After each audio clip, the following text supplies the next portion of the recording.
নমস্কার, আমি প্রশান্ত। ইস্টবেঙ্গল লাভার্সের নতুন একটা এপিসোডে আপনাদের সকলকে স্বাগত।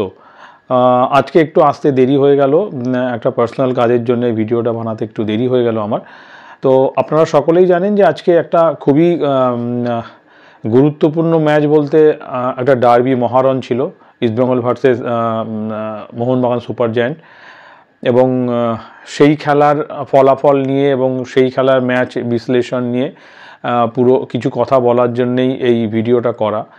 তো এখন এই ম্যাচটার কথা বলি, এই ম্যাচটা কিন্তু ইস্টবেঙ্গলের কাছে একটা ডু অর ডাই ম্যাচ ছিল, মরণ বাঁচন লড়াই। বিশেষ করে আমাদের কোচ অস্কার বুজোর কাছে কিন্তু এই ম্যাচটা খুবই গুরুত্বপূর্ণ ছিল এবং মানে তাকে নিয়ে যে একটা কি বলবো, একটা নাটক তৈরি হয়েছিল বা একটা দিক থেকে কিন্তু ইস্টবেঙ্গল ক্লাবের ওপরে, বিশেষ করে কোচিং স্টাফেদের ওপর একটা পাহাড় প্রমাণ একটা চাপ সৃষ্টি হয়েছিল।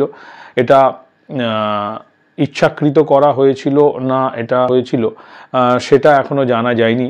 তো আসলে এই ম্যাচটা আমি বলবো অস্কার বুজনের যতটা না মোহনবাগানের এগেনস্টে ছিল, তার থেকে আমি বলবো তার থেকে বেশি ছিল নিজেদের লোকের এগেনস্টে। বিশেষ করে কিছু শকুন আজকে ওয়েট করছিল কবে একটা গরু মরবে, যদি গরু মরে তাহলে শকুনের খুব সুবিধে হবে।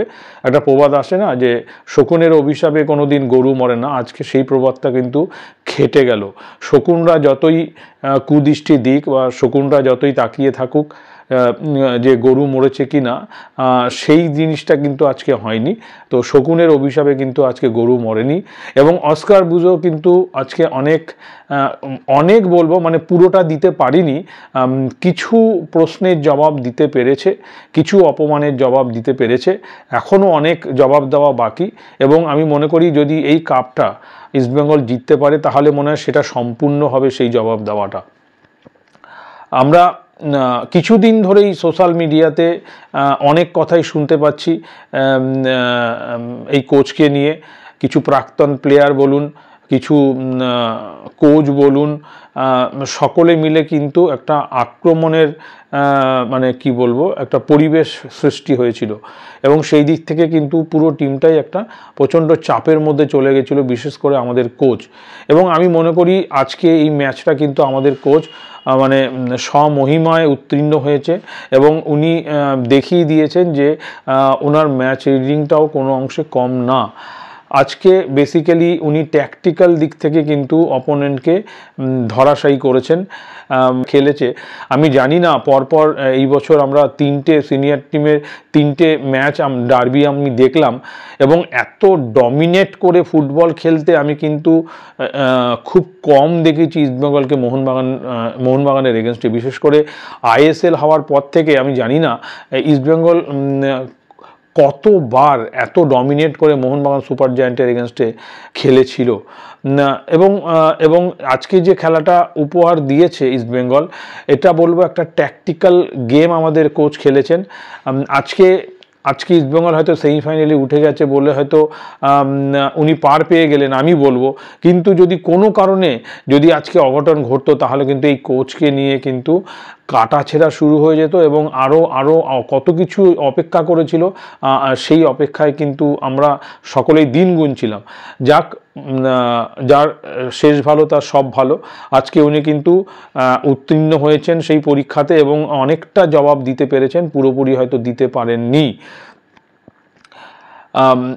আরও কিছু কথা এই প্রসঙ্গে আমি বলতে চাই, সেটা হচ্ছে যে গতকাল আমি কিছু একটা ভিডিওতে আমি দেখেছিলাম আমাদের কোনো প্রাক্তন প্লেয়ার বলেছিলেন যে ওনাকে জিতলেও অস্কার দেবেন, না হলে হারলেও অস্কার দেবেন।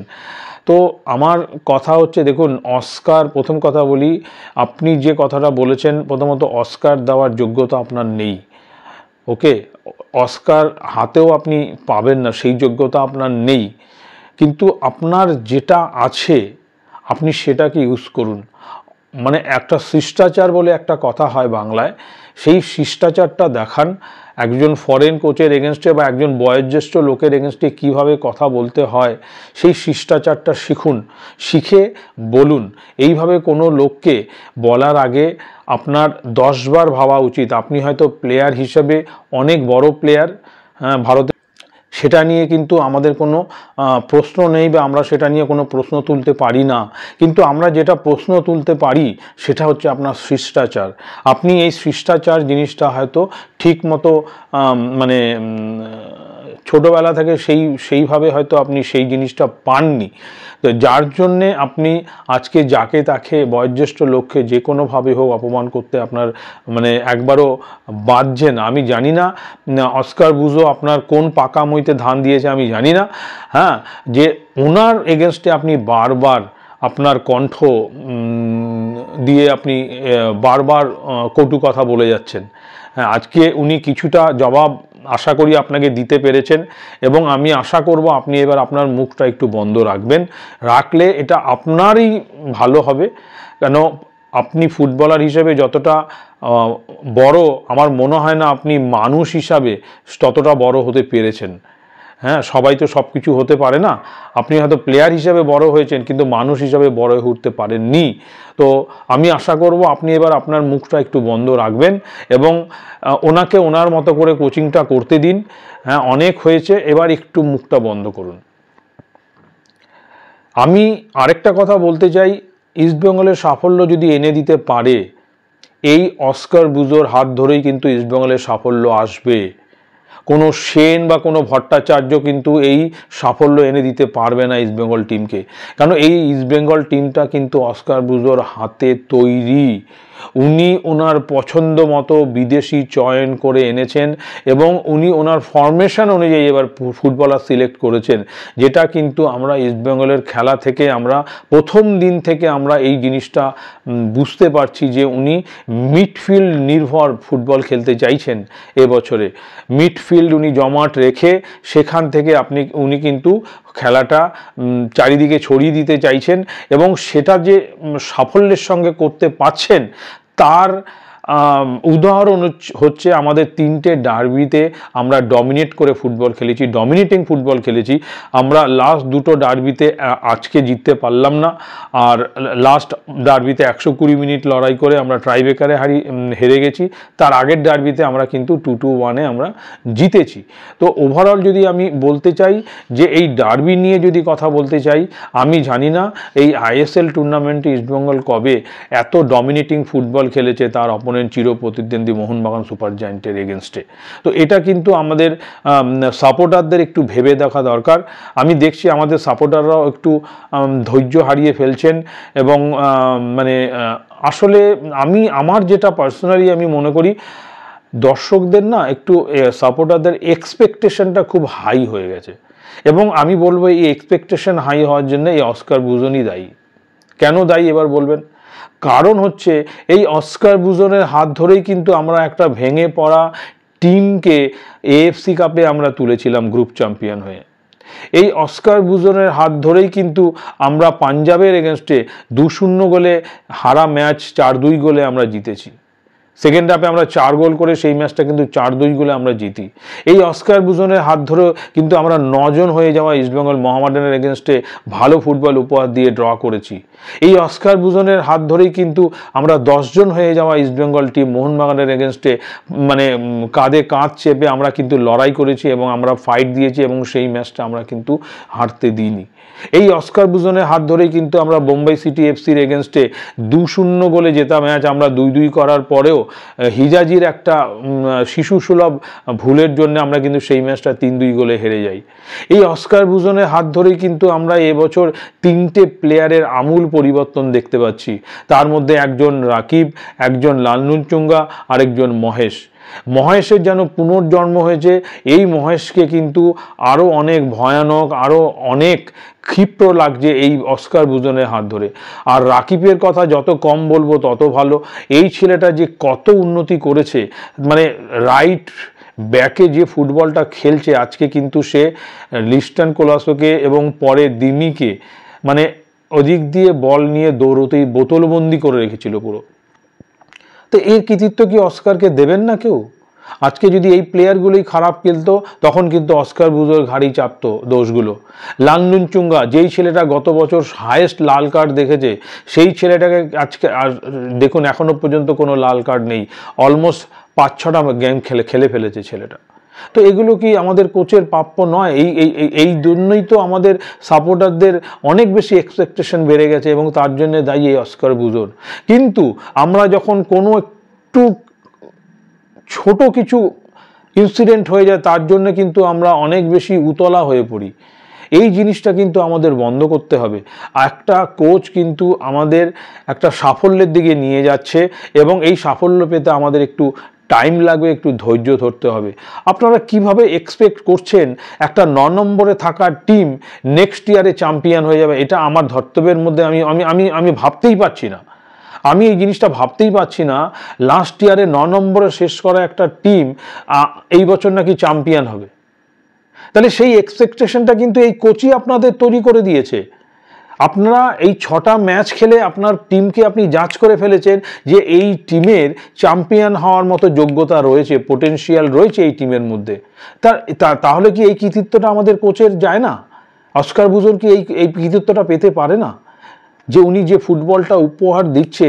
আমাকে আরেকটা কথা বলুন তো, এই মোহনবাগান সুপার জায়েন্ট এগেনস্টে কবে ইস্টবেঙ্গল ক্লাব 4-3-3 ফরমেশনে ফুটবল খেলেছে? আমি প্রদীপ ব্যানার্জির সময় যদি আমি দেখি, উনি কিন্তু একটা পুলিশ মার্কিং রেখে দিতেন। বিপক্ষ টিমের যে সবচেয়ে ভালো প্লেয়ার সেই প্লেয়ারের পেছনে উনি একটা পুলিশ মার্কিং করে দিতেন এবং একটা নেগেটিভ ফুটবল খেলে বিপক্ষ টিমকে তছনছ করে দেওয়ার চেষ্টা করতেন। কিন্তু এই অস্কার বুজনের মধ্যে কি আপনি এই পুলিশ মার্কিং বা এই সব কিছু দেখতে পাচ্ছেন? কিন্তু তা সত্ত্বেও টিমটা এত দৌড়চ্ছে কেন? কি করে এত দৌড়চ্ছে? কি করে এত সুন্দর ফুটবল উপহার দিচ্ছে? মাঠের অবস্থা কিন্তু খুবই খারাপ ছিল। এই মাঠে অন্তত ভালো ফুটবল উপহার দেওয়া খুবই মুশকিল। তা সত্ত্বেও আমাদের ছেলেরা যে ফুটবল উপহার দিয়েছে তাদেরকে স্যালুট জানাতে হয়। তার জন্য পুরো কৃতিত্ব কোচ তো পাবেই, তার সঙ্গে সঙ্গে আমাদের প্লেয়ারদেরও দেওয়া উচিত। তো আপনারা একটু ধৈর্য ধরুন। আমি একটা ছোট্ট আরও একটা উদাহরণ দিচ্ছি আপনাদের। ধরুন আপনার 90 কিলো ওয়েট এবং আপনি সেই ওয়েটটাকে 60 কিলোতে নিয়ে আসতে চাইছেন। তার জন্য আপনি একজন ডায়েটিশিয়ানের কাছে গেছেন, ঠিক আছে, এবং আপনি বলছেন যে আপনাকে 1 সপ্তাহের মধ্যে সেটা 90 কিলোকে 60 কিলোতে নিয়ে আসতে হবে। এটা কোনোদিন সম্ভব? এবং আপনি সেই ডায়েটিশিয়ানের আন্ডারে আপনি ভর্তি হয়ে দেখছেন আপনার যে কাজ হচ্ছে, আপনার হয়তো 90 কিলোটা 60 কিলোতে এসে যায়নি 7 দিনে, সেটা হয়তো 90 কিলোটা 80 কিলোতে এসে দাঁড়িয়েছে। তার মানে কি আপনার কাজ হচ্ছে? তাই বলে কি আপনি সেই ডায়েটিশিয়ানকে ছেড়ে অন্য ডায়েটিশিয়ানের পেছনে ছুটবেন? সেটা কি আপনার মানে বুদ্ধিমানের কাজ হবে সেটা ছোটাটা? কথায় কথায় কোচ চেঞ্জ করো, কত কোচ চেঞ্জ করবেন? আর এই কোচ তো আপনাদের একটা সাফল্যের দিকে নিয়ে যাচ্ছেন, একটা আলোর দিশা দেখাচ্ছেন। তো কেন এই কোচের প্রতি এত ক্ষোভ? এটাই আমার মাথায় ঢুকছে না। এই কোচের প্রতি এত ক্ষোভটা আসছে কোথার থেকে? এটাই আমি অনেক চিন্তা ভাবনা করেছি কিন্তু আমি খুঁজে পাচ্ছি না। একটা ছোট ইনসিডেন্টকে এত বড় করে দেখানো হলো। আচ্ছা, আজকে আমি ওয়েট করব কালকে প্রিন্ট মিডিয়াতে এটা কিভাবে প্রকাশ পায় এবং আমাদের বিজ্ঞ যারা আছেন, প্রাক্তন প্লেয়ার বলুন, কোচ বলুন, এটাকে কোন চোখে দেখেন। আজকে আমি শুনলাম মোহনবাগান সুপার জায়েন্টের coach after match post match press কনফারেন্সে এসে নাকি বলেছেন যে মোহনবাগান সুপার জায়েন্টের টিম গঠনে ওনার কোনো ভূমিকা থাকে না, এটা ম্যানেজমেন্ট প্লেয়ার বাছাই করে, তারাই টিম করে। অস্কার বুজো একটা ছোট্ট কথা বলেছিল, সেটা নিয়ে কিন্তু মানে কি দাবানলের মতো সৃষ্টি হয়ে গেছে, আগুন জ্বালিয়ে দেওয়ার একটা প্রচেষ্টা হয়েছিল। এবার আমি দেখতে চাই আগামীকাল প্রিন্ট মিডিয়াতে এটা নিয়ে আমাদের প্রাক্তন যারা আছেন বিজ্ঞ, মানে ভীষণ এরা কি বলবো মানে বিজ্ঞ লোক, এইসব ব্যাপারে তারা ভীষণ পারদর্শী, তাদের মুখ থেকে কি কথা বেরোয় আমি ওয়েট করে রইলাম কালকে প্রিন্ট মিডিয়াতে কি খবর বেরোয়। এবার আমি আসি আজকে খেলা প্রসঙ্গে। আজকে খেলা কেমন হলো, কোন প্লেয়ার কেমন খেললো। আজকে খেলা প্রসঙ্গে যদি আমি আসি, আমি বলবো ইস্টবেঙ্গল কিন্তু ফার্স্ট হাফ পুরো ডমিনেটিং ফুটবল খেলেছে, পুরো ডমিনেট করেছে। ফার্স্ট হাফ যদি 47 মিনিটের ফার্স্ট হাফ হয়, আমি বলবো 10 মিনিট মোহনবাগান সুপার জায়েন্ট খেলেছে, বাদবাকি খেলাটা ইস্টবেঙ্গল সুপার জায়েন্ট খেলেছে। তো এবার বলবেন যে গোলটা আসেনি কেন? এবার গোলটা আসেনি, দেখুন গোল বা ট্রফি জেতা একটা লাকের ব্যাপার থাকে। আজকেও আমাদের একটা বিপিন সিংয়ের একটা দুর্ধর্ষ হেড পোস্টে লেগে ফিরে এসছে, মানে গোলকিপারে কিছু করার ছিল না। এবং এটা ছাড়াও কিন্তু ইস্টবেঙ্গল এমন কিছু সুযোগ পেয়েছিল যেখান থেকে গোল করা উচিত ছিল, এবং যেটা হয়নি সেটা কি বলবো, গোল করতে পারিনি, এটা ব্যর্থতা, অবশ্যই ব্যর্থতা প্লেয়ারদের। কিন্তু ইস্টবেঙ্গল কিন্তু ডমিনেটিং ফুটবল খেলেছে এবং ফুটবল খেলাটা দেখতে ভালো লেগেছে। বিশেষ করে কয়েকটা প্লেয়ারের কথা বলবো আজকে। মহেশ সিং দুর্দান্ত, কি বলবো। মিগুয়েলও খুব ভালো ফুটবল উপহার দিয়েছে ফার্স্ট হাফে। মিগুয়েলের সবচেয়ে বড় ব্যাপার হচ্ছে, আমি বারবার বলে আসছি, মিগুয়েল ছাড়া কিন্তু ইস্টবেঙ্গল টিম হয় না। এত সুন্দর একটা বল হোল্ডিং মিডফিল্ডার ইস্টবেঙ্গল অনেক দিন পর পেয়েছে এবং এটাকে ফুল ইউটিলাইজ করা উচিত, প্রথম মিনিট থেকে এটাকে ইউজ করা উচিত। মিগুয়েলের বড় প্লাস পয়েন্ট হচ্ছে ওর হেভি চেহারাটাকে কাজে লাগিয়ে ও কিন্তু মানে শিল্ড করে, এইভাবে শিল্ড করে বাঁ পায়ে বলটা নিয়ে যায়।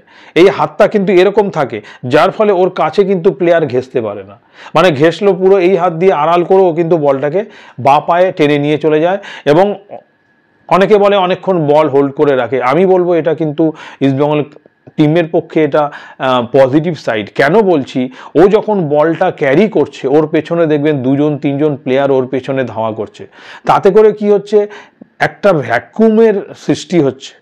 ইস্টবেঙ্গল প্লেয়াররা সেই শূন্যস্থান জায়গায় প্লেয়ার যদি ঠিকঠাক পৌঁছে যেতে পারে এবং সেখান থেকে যদি একটা থ্রু পাস কেউ বাড়ি দিতে পারে, তাহলে কিন্তু আরামসে গোল হয়ে যাবে।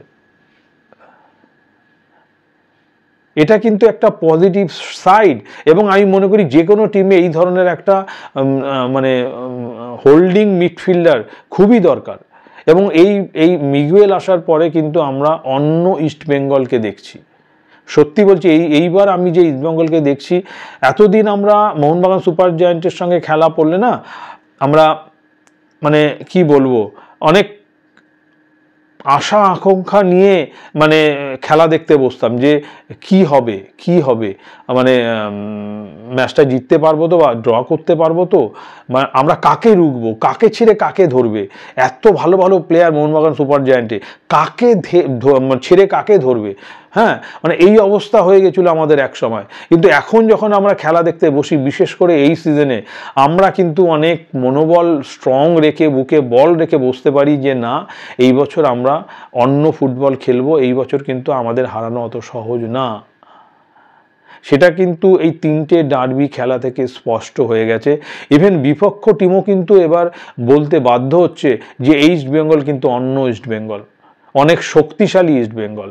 তো এই যে শক্তিশালী ইস্টবেঙ্গল, এই যে টিমটা গঠন হয়েছে, তার জন্য তো অস্কার বুজোর প্রশংসা প্রাপ্য, তার জন্য তো থাংবই সিংটোর প্রশংসা প্রাপ্য। সেগুলো কিন্তু কাউকে করতে দেখছি না। এর আগের দিনের একটা ভিডিওতে আমি বলেছি যে কনস্ট্রাকটিভ ক্রিটিসিজম অবশ্যই গ্রহণযোগ্য, সেটা কিন্তু কেউ করছে না। কেউ একতরফাভাবে সবাই আসছে, একতরফাভাবে অস্কার বুজনকে দোষী সাব্যস্ত করে চলে যাচ্ছে। এবার মিগুয়েলের পর আমি বলবো রাশিদও কিন্তু খুব ভালো ফুটবল উপহার দিচ্ছে। মাঝমাঠটা কিন্তু পুরো একা কন্ট্রোল করার চেষ্টা করছে। এবং আমি আজকে ডিফেন্সের কথা বলবো। আছে ইস্টবেঙ্গল ক্লাবের যে টিমের যে ডিফেন্স, অসাধারণ ফুটবল খেলেছে এবং আমার চোখে আজকের man of the match Anwar Ali. কি ফুটবলটা খেলেছে আজকেও, অসাধারণ। এবং তার পাশে কেভিন সিভিলে। আমি এর আগেও একদিন আমার ভিডিওতে বলেছি, আমি স্যামি ওমোলোর পরে এত ঠান্ডা মাথার, এত সুন্দর ডিফেন্ডার কিন্তু আমি খুব কম দেখেছি। হাইটটা অত কিছু না, উচ্চতাটা নেই, কিন্তু হেডে একটাও পরাস্ত হয় না। তার থেকে বড় কথা, উনি যে লং ক্রস বলগুলো বাড়াচ্ছেন, একটা বল 2-3টে বল বিপিনের উদ্দেশ্যে, যেগুলো একদম পিন পয়েন্ট, পুরো পায়ে গিয়ে বিপিনকে এই দিক ওই দিক নড়তে হচ্ছে না। এই ধরনের প্লেয়ার কিন্তু আমাদের দরকার ছিল। পারদোর পরে আমরা পারদোর মতো একটা প্লেয়ারের অভাব অনুভব করছিলাম, কিন্তু এই কেভিন সিভিলে কিন্তু সেই অভাবটা এবার আমাদের ডিফেন্সে পূরণ করে দেবে এবং আমাদের আস্থা কিন্তু অনেকটা বেড়ে গেছে এই কেভিন সিভিলের ওপরে। তারপরে আসি রাকিবের কথা তো বললামই, আজকে পুরো বোতলবন্দি করে রেখেছে এই লিস্টান কোলাসোকে। আর ডান দিক দিয়ে জয় গুপ্তা তো মনবীরকে উঠতেই দেয়নি। তো আজকে ডিফেন্স কিন্তু অসাধারণ ফুটবল উপহার দিয়েছে আমাদের, যার ফলে কিন্তু ইস্টবেঙ্গলকে আরও অনেক বেশি ঝলমলে, আরও অনেক বেশি উজ্জ্বল লেগেছে। এবার আসি সেকেন্ড হাফে খেলায়। সেকেন্ড হাফে কিন্তু মোহনবাগান একটু তেরে ফুরে খেলেছিল, কিন্তু আমি একটা কথা বলি, আজকে কিন্তু ইস্টবেঙ্গলের থেকে মোহনবাগানের কাছে বেশি তাগিদ দেখানো উচিত ছিল এই ম্যাচটা নিয়ে, কারণ তাদের কাছে কিন্তু ম্যাচটা একদম জিততেই হতো সেই একটা অঙ্কে গিয়ে দাঁড়িয়েছিল। কিন্তু সত্যি কথা বলতে মোহনবাগান টিমের থেকে কিন্তু আমি সেই তাগিদটা অনুভব করলাম না, প্লেয়ারদের মধ্যে সেই তাগিদটাই দেখতে পারলাম না। ফার্স্ট হাফে এত গুটিয়ে যাওয়া মোহনবাগান আমি কবে দেখেছি ইস্টবেঙ্গলের এগেনস্টে আমি বলতে পারবো না। এত ডমিনেটিং ফুটবল খেলছে মোহনবাগান, ইস্টবেঙ্গল কি করে? মোহনবাগান বাজে খেলেছে তবেই তো ইস্টবেঙ্গল ভালো খেলতে পেরেছে। আমি বলবো মোহনবাগান সুপার জায়ান্টের প্রথম দল নির্বাচনটাই গন্ডগোল হয়ে গেছে, এবং তার থেকে আমি আরো বড় কথা বলবো, এই মোহনবাগান টিমের দল গঠনের ভিতটা কিন্তু নড়িয়ে দিয়ে গেছেন আমাদের নিতু সরকার। আপনারা বলবেন কেন?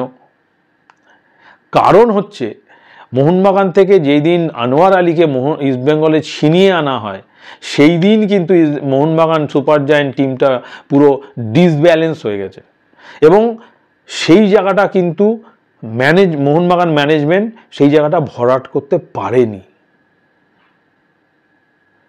আনোয়ার আলীর পরিপূরক প্লেয়ার কিন্তু আনতে পারেনি ভারতীয় ফুটবলার, যার জন্য কি হচ্ছে মোহনবাগান কোচকে দুটো ফরেন ডিফেন্ডারকে ডিফেন্সে খেলাতে হচ্ছে। একজন ফরেন প্লেয়ার কমে যাচ্ছে, আপ ফ্রন্টে আপনি দুটো ফরেন প্লেয়ার খেলাতে পারছেন না। এটা কিন্তু প্রথম ভিত নড়িয়ে দিয়ে গেছেন আমাদের শীর্ষকর্তা নিতু সরকার।